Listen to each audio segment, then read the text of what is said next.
The following is a production of Fenix Media. The views expressed do not necessarily represent those of the company or its advertisers, and may contain language that's unsuitable for younger listeners.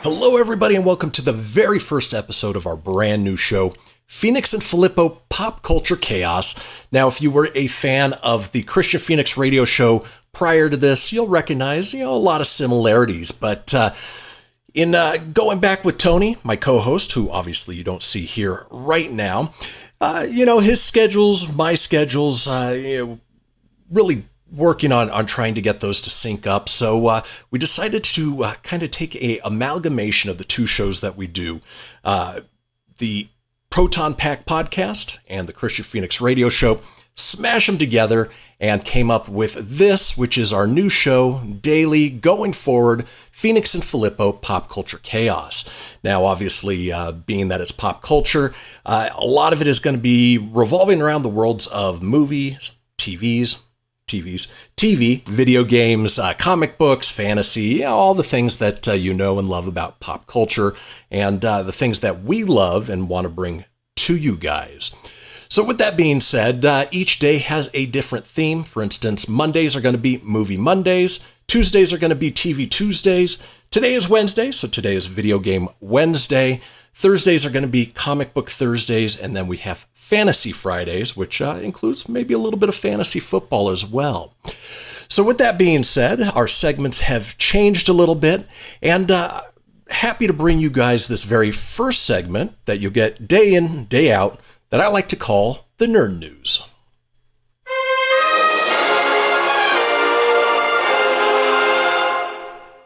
So today's Nerd News is all about video games. For instance, Microsoft has rolled out a new update for the PC Xbox app, allowing Windows 10 PC owners to stream console games from either their Xbox console or through Xbox Cloud Gaming. Xbox Game Pass Ultimate subscribers in 22 countries can now use the Xbox app on Windows 10 to access xCloud. A new cloud gaming section will appear by clicking on the Game Pass tab, showcasing all the titles that support Xbox Cloud Gaming. Previously, Windows 10 PC owners had to access Xbox Cloud Gaming by going to Xbox's website through a browser, signing in, and playing the cloud gaming beta. Moving on, Insomniac's Wolverine will be full-size with a mature tone. Now, we don't have much more than a basic teaser trailer for Marvel's Wolverine, but some interesting tidbits are beginning to emerge that shed light on Insomniac's new superhero action game for the PlayStation 5. One of the big questions that fans had concerned its scope: would Marvel's Wolverine be similar in size to Spider-Man, or would it be more of a side project like Miles Morales? Creative director Brian Horton addressed that point in the kind of short and to-the-point tweet that would make Logan proud. Simply said, full size, mature tone. Brief as it is, Horton's response provides a decent picture of Insomniac's intentions for Marvel's Wolverine. Despite being developed in conjunction with Spider-Man 2, Marvel's Wolverine is being treated as every bit as much of a priority as Spidey. Now moving on, for fans of Fortnite, Carnage, the Venom villain, is joining Fortnite's Battle Pass as part of its brand new Chapter 2 Season 8, which launches, yesterday. The addition of the Marvel villain's character skin is just one of a number of changes making their way to the Battle Royale as players set out to face a brand new threat attempting to bring about the destruction of the island. The end of Fortnite's last season brought with it the destruction of the alien mothership in Operation Skyfire. As a result, the cubes that powered the ship were sent tumbling down toward the ground, causing a new wave of terror to sweep the map. And folks can get a hold of those Carnage skins pretty much out now. Now moving on, Platinum Games would love to port Wii U's Star Fox Zero to the Switch, but it would want to respect both Nintendo and Miyamoto's wishes in regards to an updated version. Speaking to VGC, Platinum Games studio head Atsushi Inaba, said that the studio would have interest in porting 2016 Star Fox Zero to Switch, which remains one of the few big-name Wii U games yet to make it to Switch alongside remasters like The Legend of Zelda, Wind Waker, and Twilight Princess, if Nintendo wanted it. However, any potential changes would be up to Mr. Miyamoto. And then aside from that, new games coming out this week, you've got Cruisin' Blast, which is available for the Switch, Darksiders 3 on Stadia, Deathloop for PlayStation 5 and PC, Flynn, Son of Crimson on PlayStation 4, Xbox One, Switch, and PC, Eastward on Switch and PC, Origami 2 on PlayStation 5, Xbox Series X and S, and Toem, PlayStation 5, Switch, and PC. Well, folks, that does do it for our very first segment here of the very first episode of Fenix and Filippo Pop Culture Chaos. But when we come back, Tony's going to be joining me. We're going to be doing a little deep dive on some game reviews and a little retro rewind. So don't go anywhere. We will see you guys in just a few.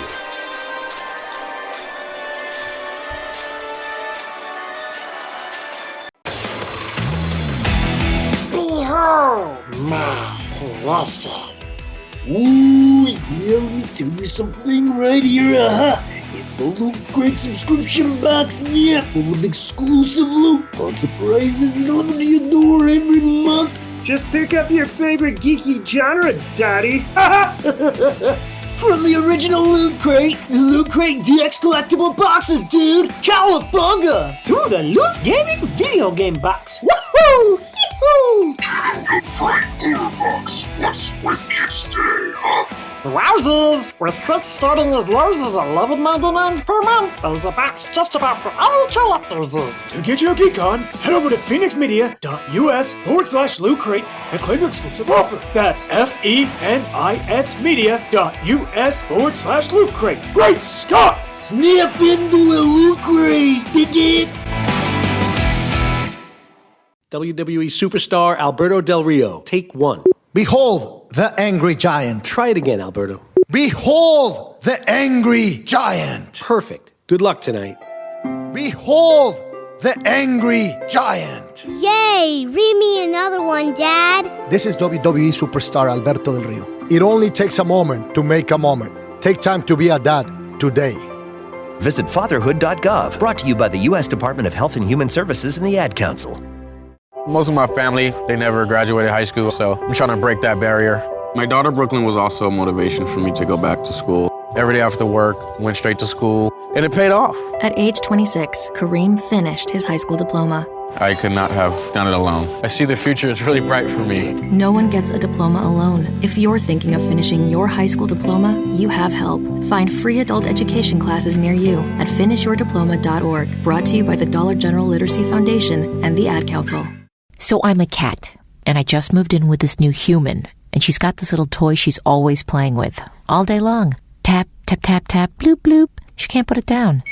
There it is. Oh, and get this. She even talks to it. Last week, she asked it for Chinese, and guess what? Egg rolls showed up. Like magic. Humans have cool toys. A person is the best thing to happen to a shelter pet. Be that person. Adopt. Brought to you by the Ad Council and the ShelterPetProject.org. What if I told you that a tornado was going to happen tomorrow, right where you live? That it would touch down at exactly 3:17 p.m., and I told you the exact path it would take. You would, of course, prepare. You would talk with your loved ones, and you'd make a plan today. It's true, I can't tell you a tornado will strike tomorrow, but shouldn't you have a plan anyway? Go to ready.gov/communicate and make your emergency plan today. Don't wait. Communicate. Brought to you by FEMA and the Ad Council. You're listening to Fenix Media. Listen live and explore more great shows at phoenixmedia.us.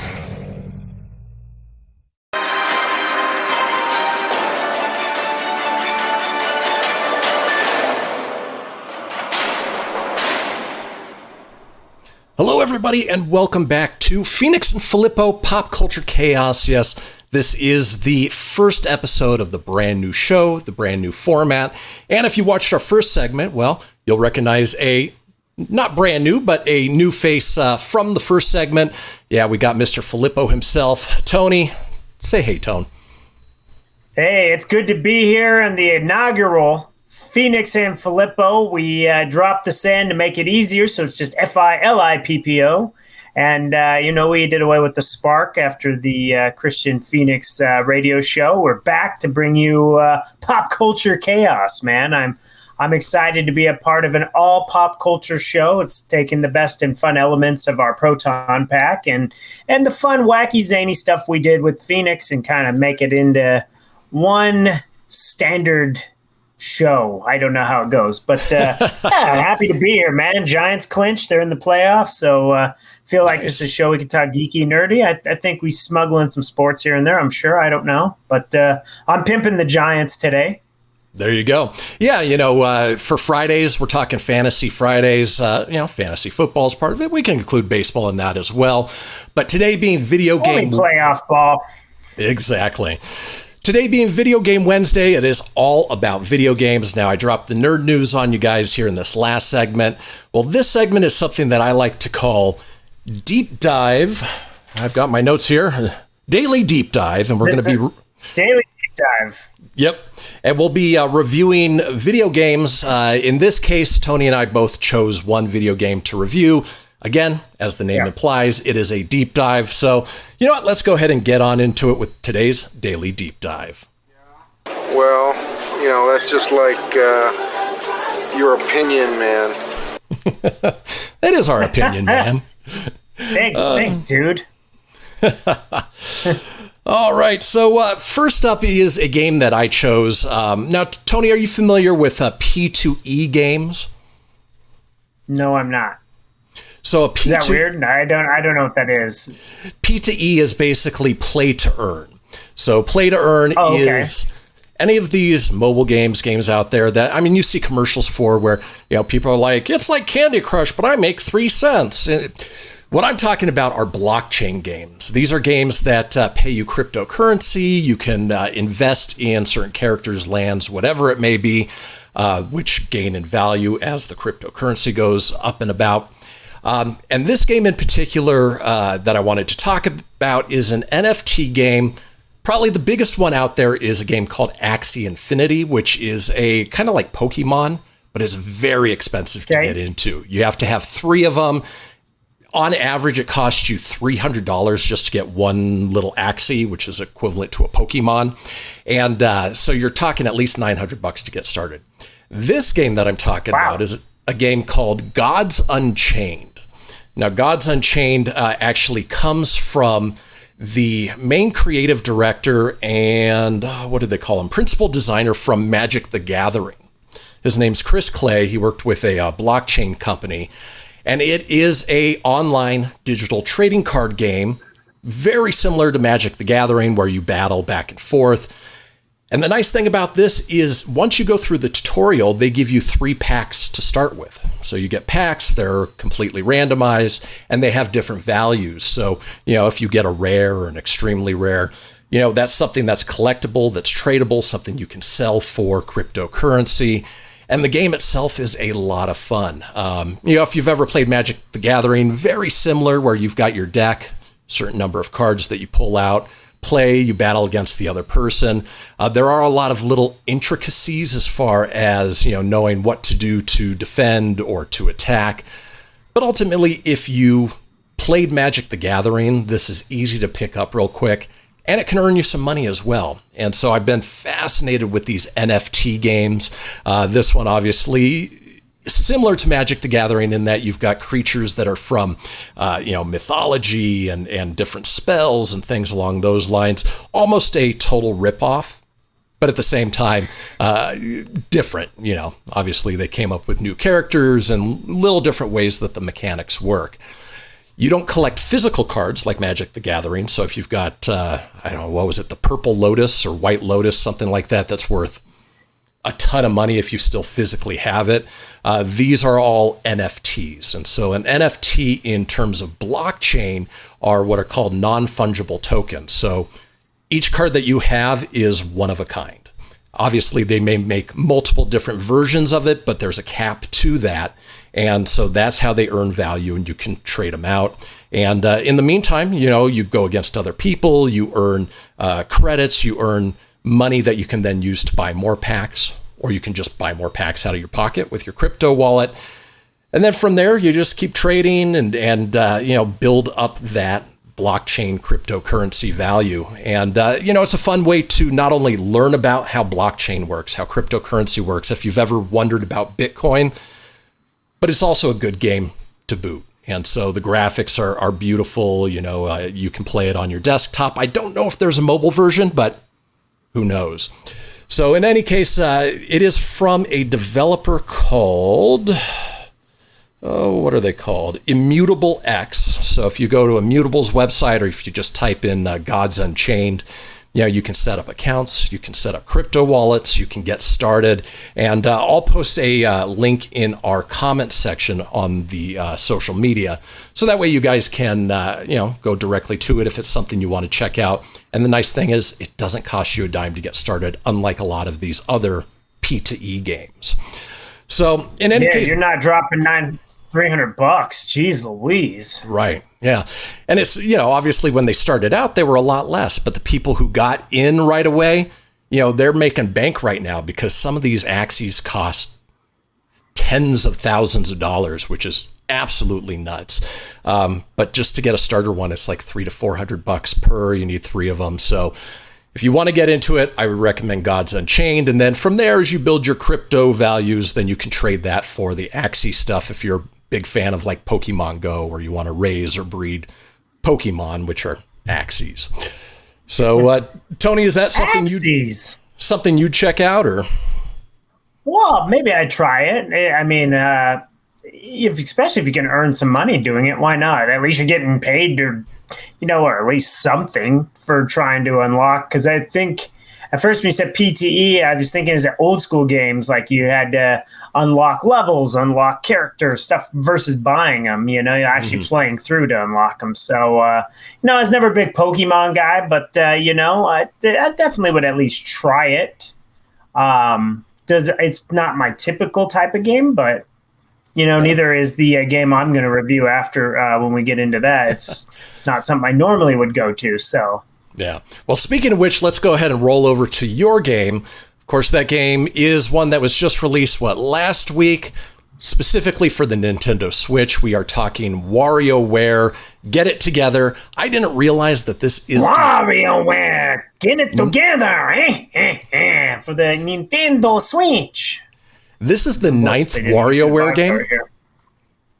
It is the 9th one. So WarioWare, what it is it's a bunch of micro games. It started out on the Game Boy Advance back in 2003. It was just a little game to take on the go to just put a bunch of mini games. It was just little random things. And then it was so successful, they launched a sequel in 2004 called WarioWare Twisted, which took advantage of the Game Boy Advance. You would move the system around, and then when they got to the DS, they released a version called WarioWare Touched, which of course was gimmicky. And then the first one I played was WarioWare Smooth Moves on the Nintendo Wii, and that's where I played my first one. And I was like, well, that's actually a really fun game. Never played the DS ones, never played the Game Boy ones, but the DS went on to have Snapped, DIY. The Wii U released Game & Wario, which I never actually played that one. 3DS released WarioWare Gold in 2018, which was a collection of all the games into one. And then, of course, now we have this version, WarioWare Get It Together for the Nintendo Switch. The reason why I picked this up is it is a fun little addicting game. You just happen to, it's not an overly expensive game. I picked it up at Walmart for $40. It's not like your $60 game, but it's got over 200 micro games. The story from what I've played so far was Wario and his crew developed a new video game system that looks ironically like the Nintendo Switch. It came alive and it ate him and his friends and sucked him into the video game world. So now they have to go through all these mini games to get out of it. I think that's the story. I don't think these things are meant to have much of a story, but I do like the layout. It's kind of like an old school Mario game where it has an overview map and it shows the little Wario icon, and then you pick your level. You go 1, then you got to go and do all these micro games to get to the next level. So wacky, zany, I think the people that created it either drank a lot or did a lot of drugs. It's a little trippy. But I think the Nintendo Switch is exactly the system it needs to be on. A perfect game to get casual gamers over. Nothing like a hardcore gamer by no means. This is definitely something you can invite your girlfriend or your date. You want to get a girl into video games. This might be a good entry to get them in. And I've had a lot of fun with it so far. I haven't got to playing it too much, but I did put in about an hour and a half, and it was a breeze. It was a lot of fun. I can't wait to see what else I can unlock and play with the game. I do the movie ranking systems I usually do on San Filippo's horrible reviews. I usually give them out of 5, but we'll do them out of 10 on our show, the Fenix and Filippo. But yeah, so for a horrible review for WarioWare, Get It Together, I'm going to give this sucker a 7 out of 10. It's a lot of fun, inexpensive. You can add it to your Nintendo Switch collection. It doesn't break the bank. So I'd recommend picking that up, and it is a fun game. And if you've never played a WarioWare, there's a free demo out. So give it a shot before you buy it. There is a free demo on the Nintendo eShop right now. So worth checking out. I recommend it. So, and it sounds like the perfect game for guys like you and I who don't have time to spend on these giant open world games. You can get in, play a mini game, have fun, get out, and go from there. Absolutely. Real quick and easy. Nothing too in depth. Like we love our Legend of Zelda games and all those awesome games out there. But it's where's the time? When you're working multiple jobs and you got to get yourself out there and have a life. It's tough. It is kind of hard. So, yeah. Well, speaking of which, folks, we do have to go to our commercial break. But when we come back, we are going to be going into our Retro Rewind segment, talking about an old school video game that we both love. So don't go anywhere. We will be right back. Retro.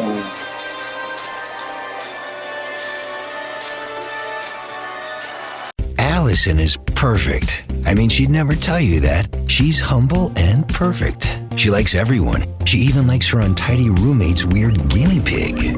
Allison, wait, are you texting and driving? Allison, no. That's the exact opposite of what I was just saying about you. Why, Allison? Why? Texting and driving makes good people look bad. Visit StopTextStopWrecks.org, brought to you by the National Highway Traffic Safety Administration and the Ad Council. I'm Paul George of the Indiana Pacers. When I was 6, my days were spent playing basketball. When I was 6, my dream was to make it to the NBA. When I was 6, my mom had a stroke. So I want you to learn to spot a stroke fast. F-A-S-T. F, face drooping. A, arm weakness. S, speech difficulty. T, time to call 911. I'm Paul George. Spot a stroke fast. Visit strokeassociation.org. Brought to you by the American Stroke Association and the Ad Council. My name is Lola Silvestri, and I'm going to be 95 this year. I was very independent. I fell, and I had to have Meals on Wheels. America, let's do lunch. 1 in 6 seniors faces the threat of hunger, and millions more live in isolation. Drop off a hot meal and say a quick hello. Volunteer for Meals on Wheels by donating your lunch break at americaletsdolunch.org. This message brought to you by Meals on Wheels America and the Ad Council. Dear John, I'm leaving. Uncontrolled high blood pressure is serious, and I can quit whenever I want. Why can't we get back to when you checked on me? I don't want to leave, but remember, when I quit, you quit. Sincerely, your heart. Listen to your heart and don't let it quit on you. High blood pressure can lead to a stroke, heart attack, or death. Get yours to a healthy range today. For help keeping yours at a healthy range, text PRESSURE to 97779. A message from the American Heart Association, the American Stroke Association, and the Ad Council. WWE superstar Alberto Del Rio. Take 1. Behold the angry giant. Try it again, Alberto. Behold the angry giant. Perfect. Good luck tonight. Behold the angry giant. Yay! Read me another one, Dad. This is WWE superstar Alberto Del Rio. It only takes a moment to make a moment. Take time to be a dad today. Visit fatherhood.gov, brought to you by the U.S. Department of Health and Human Services and the Ad Council. It may be hard to believe, but people just like you are already saving money. FeedThePig.org makes it easy. Their simple savings plan teaches you how to start saving without going overboard, so you don't need to sell all your belongings and live in a commune. These dungarees belong to all of us now, Tom. You don't need to get a second job as a stuntman. We need a new stuntman! You just need FeedThePig.org. Don't get left behind. Get tips and tools at FeedThePig.org. Brought to you by the American Institute of CPAs and the Ad Council. You're listening to Fenix Media. Listen live and explore more great shows at phoenixmedia.us.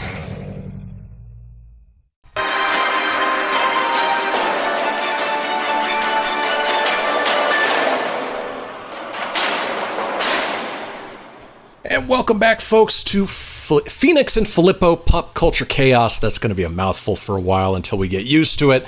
But we are into the third segment of the show. I want to remind everybody that we are available all over social media. You can find us on Facebook, Instagram, Twitter. You can find me at facebook.com/Christian Phoenix Radio. That's Christian with a K, Phoenix with an F, radio, of course, with an R.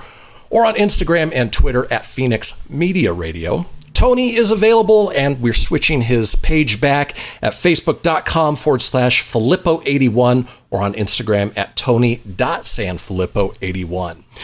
So in this segment, that's Filippo.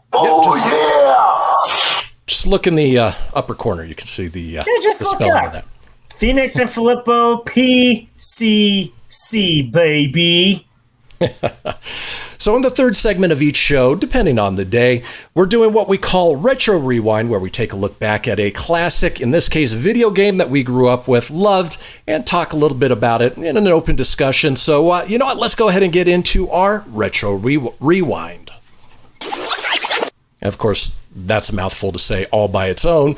But with that being the case, let's go ahead and pull up the game. Retro.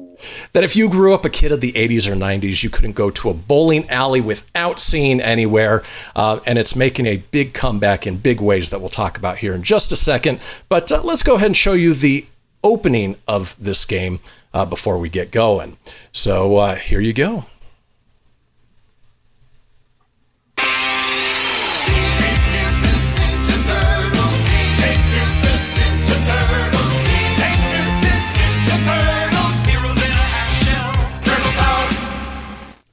Yes, we are talking Teenage Mutant Ninja Turtles, the arcade game from 1989. I didn't realize that it was originally released in Japan as Teenage Mutant Ninja Turtles Super Kame Ninja, whatever that means. All I know is that that game has swallowed many, many, many quarters that I fed into it. So much fun. They ported it to an NES version, which wasn't as good, obviously, with the limitations of the NES, but it was something you had to have, especially with as difficult as the original Nintendo Teenage Mutant Ninja Turtles game was. Tony, what fond memories do you have of this game? God, this is one of my favorite games of all time. Just absolute favorite game. I loved playing this at Carson Lanes in Carson City.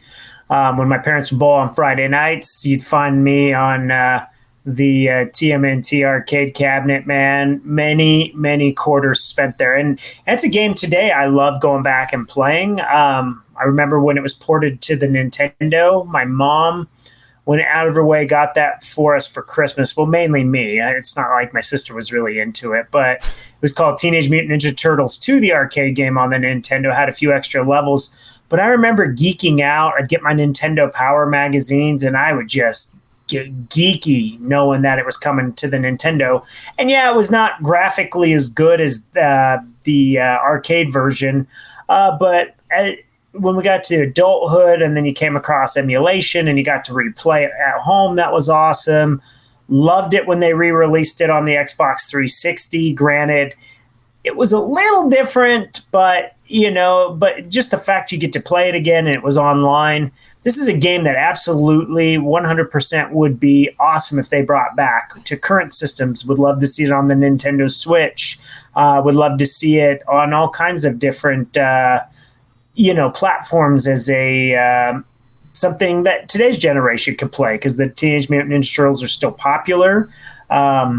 This is a really, really fun game. And again, can't rave enough about it. I've beaten it many times. Shredder was a pain in the ass to beat at the end, but God, I love this game. Love it. And I never get sick of it. Just the music, the everything about it. The graphics were sharp. The humor was in it. Fantastic game. And, you and I missed the boat on the whole arcade one-up run of the first one, which, as you guys can see behind me, I've got the Street Fighter II cabinet, which, that's one that I would like to have in the collection. It's 4 players. You get to choose, Leo, Donnie, Raph, or Michelangelo. That game included a couple other games as well. I know that they're doing a Turtles in Time cabinet, but something about the original cabinet for this first game, with as cheesy and hokey as it was with, the live action April O'Neil and the cartoon Turtles, it just brings back so much nostalgia. It really does. It's just very distinct. And you're right, it is coming back out on Arcade One-Up. But alas, it is at a more expensive price tag because all the Arcade One-Up went through the roof, which is ridiculous. But, if you can get your hands on the Arcade One-Up with Turtles 1 and Turtles in Time, it was a fantastic one. The next one's going to have online built in, so that's going to be really cool because then you could play, you're in Reno, or you're in Sparks, I'm in Fort Collins. We can hook it up and play, and that's the joys of technology nowadays. You can take an old school retro system.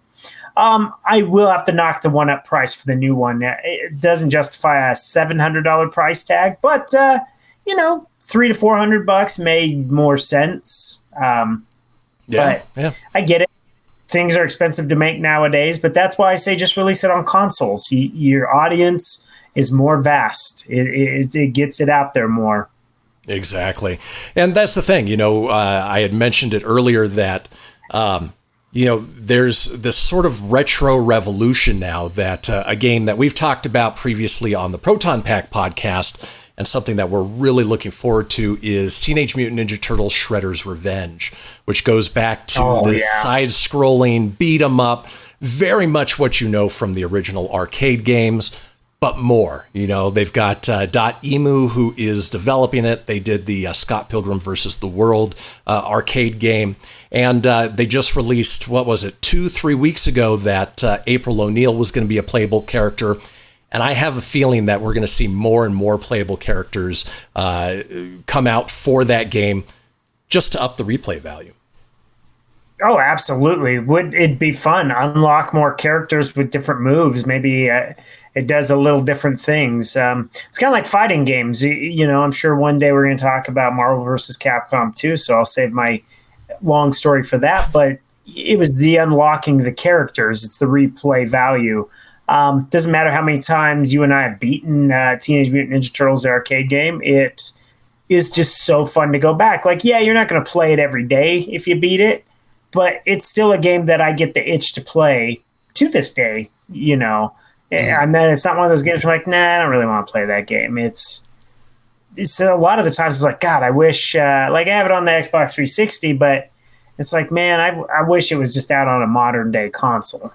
Right. That way because you can't find anyone to play online. Yeah. And it was weird. It was like a co-production with Ubisoft, because Ubisoft owned the rights to Teenage Mutant Ninja Turtles at the time. So they added some lame artwork around it, and it just kind of it was the original arcade game in the shell, but the outline layers wasn't the same. So kind of a takeaway from nostalgia with them adding their own crap, because they were trying to promote, I think it was TMNT 2007, that live action CGI movie.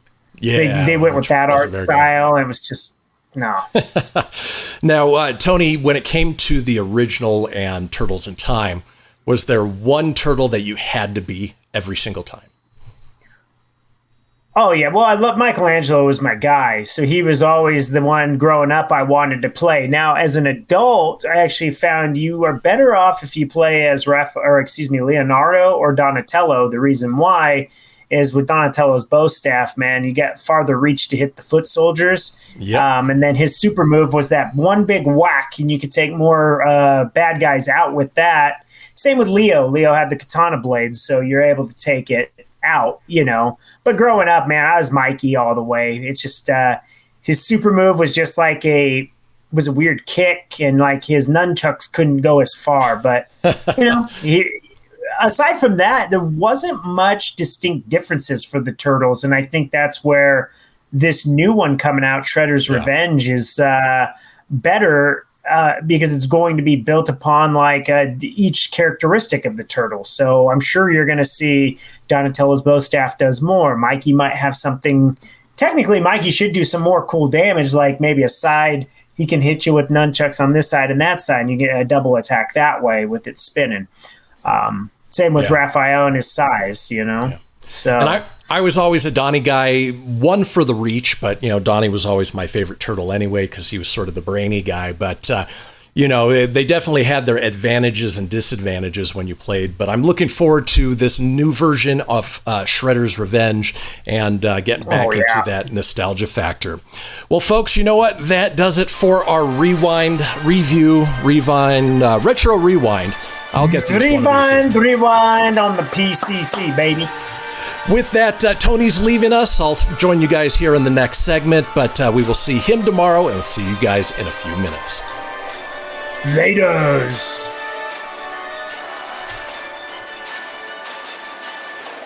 I spend a lot of time in the backyard, and I'm the center of attention at summer barbecues.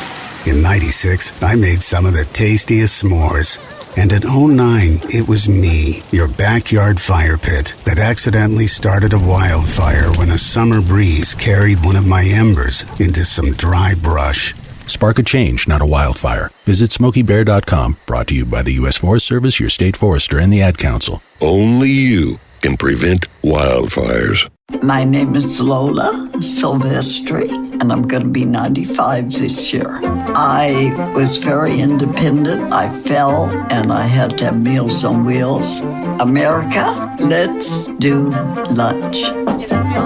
1 in 6 seniors faces the threat of hunger, and millions more live in isolation. Drop off a hot meal and say a quick hello. Volunteer for Meals on Wheels by donating your lunch break at americaletsdolunch.org. This message brought to you by Meals on Wheels America and the Ad Council.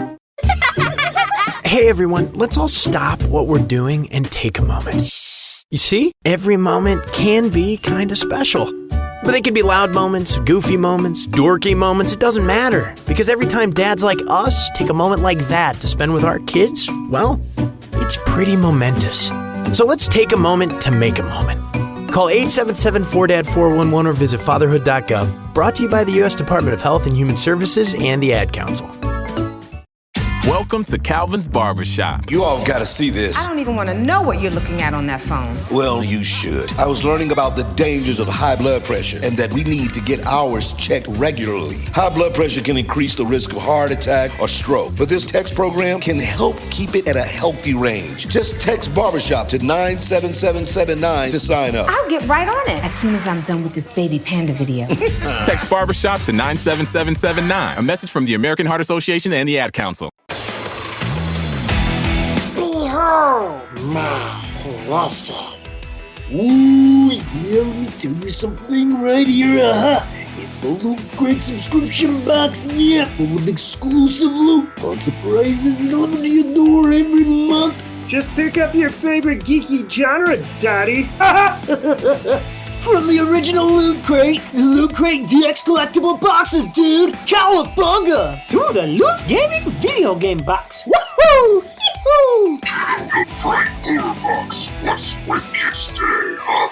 Wowzers! With crits starting as low as $11.99 per month, there's a box just about for all collectors. To get your geek on, head over to phoenixmedia.us/Loot Crate and claim your exclusive offer. That's FENIXmedia.us/Loot Crate. Great Scott! Snap into a Loot Crate, dig it? You're listening to Fenix Media. Listen live and explore more great shows at phoenixmedia.us.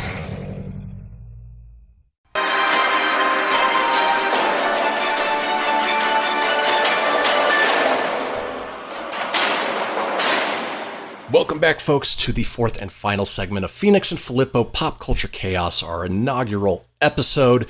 And, just as the previous iteration of the show, the Christian Fenix Radio Show, we are available anywhere you get streaming video or podcasts. Want to remind you guys that just download the ngbn.tv mobile application or smart TV app. Just go to the Fenix Media channel there, and you can get this show and other great shows that are on the Fenix Media Network. Now, you can also get us wherever you get podcasts, whether it's Apple, Google, Stitcher, Spotify, Anchor Breaker, TuneIn, iHeart, Doozer, Dozer, Geezer, Gozer. Of course, can't play that soundbite anymore because Tony's not here. But in any case, we are everywhere you get podcasts. Now, something that we will be doing at the fourth segment each and every day based on the theme of the day is something I like to call Kollector Korner. Now, Kollector Korner is talking about the collectibles and the auctions and the things surrounding whatever the given topic of the day is. Today's being video games. And, video game collecting is big business these days. It's one of those things where you got rid of a game or, you bought a game for $50 when it first came out and figured, you know what, I'm going to sell off these 4 games to buy the next big game that, was coming out. And, you go to GameStop, they give you $5 for it. And then you regret that decision later on. Well, there's a number of games out there that are really, really worth something, mostly more retro games, but you can even find games like Marvel vs. Capcom 2, I want to say, which I think was on, maybe the GameCube, one of those early disc-based systems, and it goes for a ton of money. Well, today's Kollector Korner, we're going to be talking about big money games. For instance, the explosion for collecting started back in July 2020 when a copy of Super Mario Bros. Showed up at auctions sporting a 9.4 A+ WADA rating. Now, WADA is the scale for rating the condition of games. Ultimately selling for $114,000, eclipsing still another copy of Super Mario Bros. That sold in February 2019. Sure, it's in mint condition, sure, it's sealed, but why was this copy so valuable? Well, very important reason. The cardboard for the box still had the hang tabs. Heritage Auctions explained the significance of such tabs, where they said cardboard hang tabs were originally used on the US test market copies of black box games back before plastic was used to seal each game. There are 4 sub-variants of the plastic sealed cardboard hang tab box, this particular copy of Super Mario Bros. Being the 3-code variant, that were produced within a span of 1 year. Each sub-variant produced within that time frame had a production period of just a few months. So that is why it garnered $114,000. Now, not too long after that, a few months later, Mario was added again. This time it was a copy of Super Mario Bros. 3.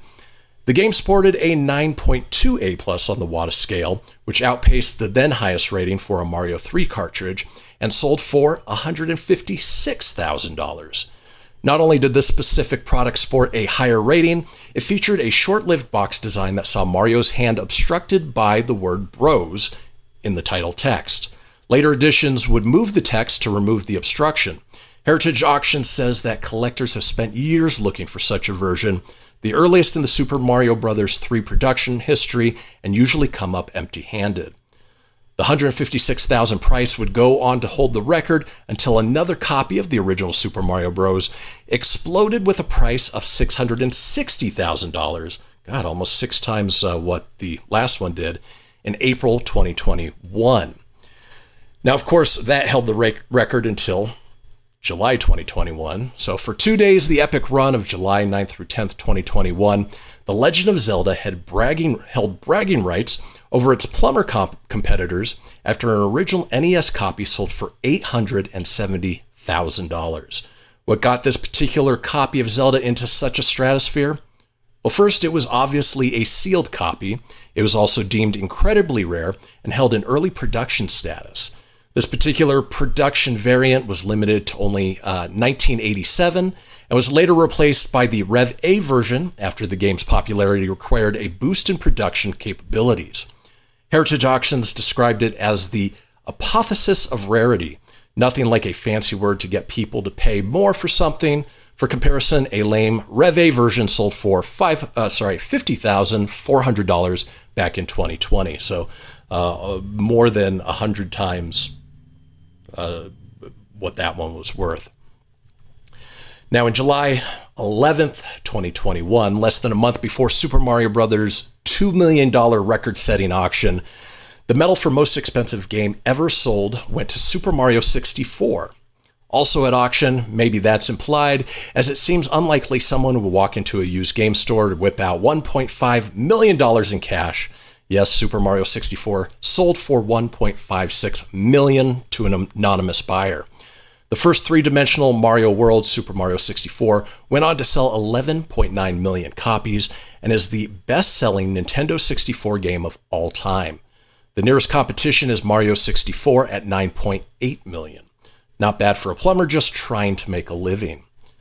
Now, after buying the game for a bargain price of $140,000, Rally, a company that buys collectibles and then sells shares of those collectibles to investors, who then receive a portion of the profits upon resale, turned down a $300,000 offer before heading off to auction and getting a cool $2 million.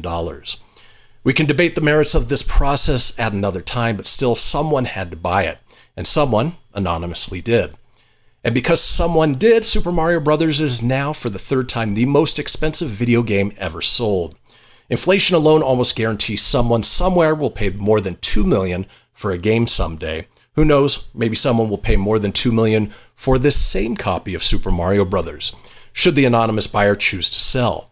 But given the sorts of factors that go into determining these prices, it's impossible to gauge what direction the market might take. So, you would like to add a truly rare piece to your gaming collection, but lack the hundreds of thousands of dollars to do so? You have hope. When it comes to collectibles, as we had talked about just previously, the smallest idiosyncrasies are what determine value. However, rarity isn't always among them. Yes, each of these products are rare in terms of their condition, box art, and production window, but the games themselves are anything but. There are currently more than 40 million copies of Super Mario Bros. Floating around. However, that isn't the case for certain cartridges like Nintendo World Championships 1990, a prize for the winners of that year's tournament containing, ironically, Super Mario Bros., as well as Tetris and Rad Racer, in a blended format built for competition. Additional copies were granted to Nintendo Power consumers. A copy of that cartridge turned up in Seattle back in 2019. While the exact number of cartridges thought to be made has varied over the years, a number that started out as low as 90 cartridges, 64 of them gray, 26 of them gold, has ballooned to the hundreds, with the highest product number reportedly being 348. Despite that increase, only around 75 copies are known to be in existence. So, 75 copies versus 40 million. The version of Nintendo World Championships 1990 said to be among the rarest cartridges in the world. In regards to the game itself, the holy grail of rare Nintendo cartridges sold for the unbelievable sum of, well, only $13,000. Though it was shown to be in rough condition, even the better conditioned versions of the gray cartridges only sell for between $15,000 and $20,000. So it's a good way to get started into collecting in terms of video games. Start small, work your way up from there. Tony, who I will have chime in on this respect on our Facebook page, follows a guy on YouTube who does exactly that. He goes out and just buys games from flea markets or pawn shops and turns around and sells them for pretty penny considering. So, there is a lot of collecting in video games, and even more so than just the games themselves. The memorabilia around it. We talked about Nintendo Power here just a couple minutes ago, that there are issues of that sell for hundreds, if not thousands of dollars if they're graded and in good condition. So in this version of the Kollector Korner, we started a little bit high, but it just goes to show that, maybe you've got something in your basement, in your attic, and, something that you didn't think was worth anything that may actually be worth something. Now, in the last couple minutes here of the show, wanted to talk about something that we're doing each and every day to get you guys, the listeners and watchers, involved. And what we're doing is a daily Instagram poll. Now, the Instagram poll is going to be a character versus character. We just want to know something about something related to pop culture, whatever it is. The advantage here is for every vote that you place. So if you vote every single day for 30 days, well, you get 30 entries to win a Loot Crate subscription box. Again, if you followed the Christian Phoenix radio show for over the last year, you know that they are one of our sponsors, and they've got some really cool, geeky, nerdy boxes, based around video games, movies, horror, whatever it may be. And so that's what we're giving away, is the chance to win a Loot Crate box at the end of each month for whoever ends up winning from simply voting on the poll. So to vote, and today's contest, going for 24 hours, we're talking video games, so easy one. It is, who's better, Super Mario or Sonic the Hedgehog? We want to know what you think. There is no right answer, only that you vote. And when you vote, obviously, your name goes in for the entry for that Loot Crate subscription box at the end of the month. Well, with that being said, folks, that does it for our very first episode. We want to thank you guys for tuning in, listening, following us, and engaging with us on social media. Until tomorrow, we will see you all